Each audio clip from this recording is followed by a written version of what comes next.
Aujourd'hui, elle a été jetée dans la rue. Tout le monde la respecte. Suis l'histoire de JF, partie 2, murmura-t-il. Mais cet endroit n'est-il pas réservé aux riches? Demanda quelqu'un. Il esquissa un faible sourire. Viens simplement.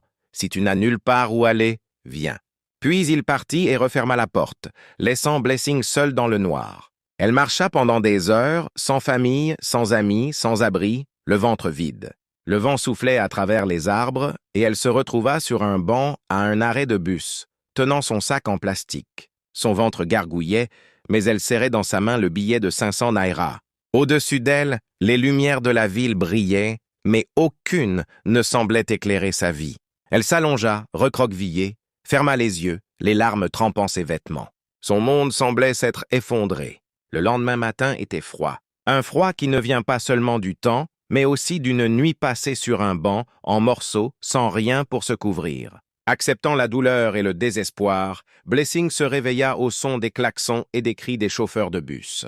Elle ouvrit lentement les yeux, le corps endolori par la dure nuit. Sa nuque était raide, sa bouche sèche. Un instant, elle oublia où elle était. Puis tout lui revint. Les cris, les insultes, la boîte à bijoux et la façon dont la dame l'avait jetée dehors comme si de rien n'était. Elle regarda le billet de 500 naira que Daniel lui avait donné. Elle l'avait serré toute la nuit. C'était la seule chose qui la reliait encore au monde. Le seul rappel que quelqu'un avait cru en elle. Elle s'essuya le visage avec le bord d'un tissu, s'assit et regarda la ville s'éveiller. Les gens se pressaient pour partir.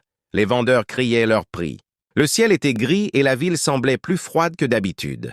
Blessing se leva et se dirigea vers un kiosque de rue. « Bonjour, madame », dit-elle au vendeur de pain.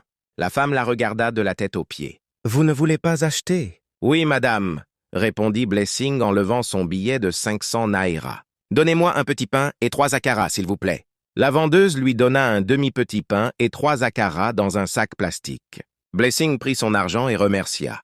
Elle traversa la route et s'assit sur le trottoir, près d'un magasin fermé. Elle ouvrit le sac, baissa la tête et murmura « Que Dieu bénisse cette nourriture. Amen. » Elle n'avait même pas pris 2 bouchées qu'un garçon sans cheveux. « Bonjour », répondit Daniel.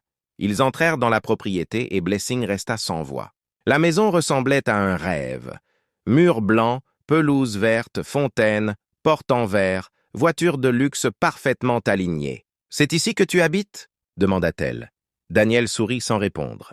Il gara la voiture et sortit. « Viens avec moi, dit-il. » Il passa devant la maison principale et entra dans un petit bâtiment derrière, réservé au personnel. La chambre était propre, avec un lit, un ventilateur et une salle de bain.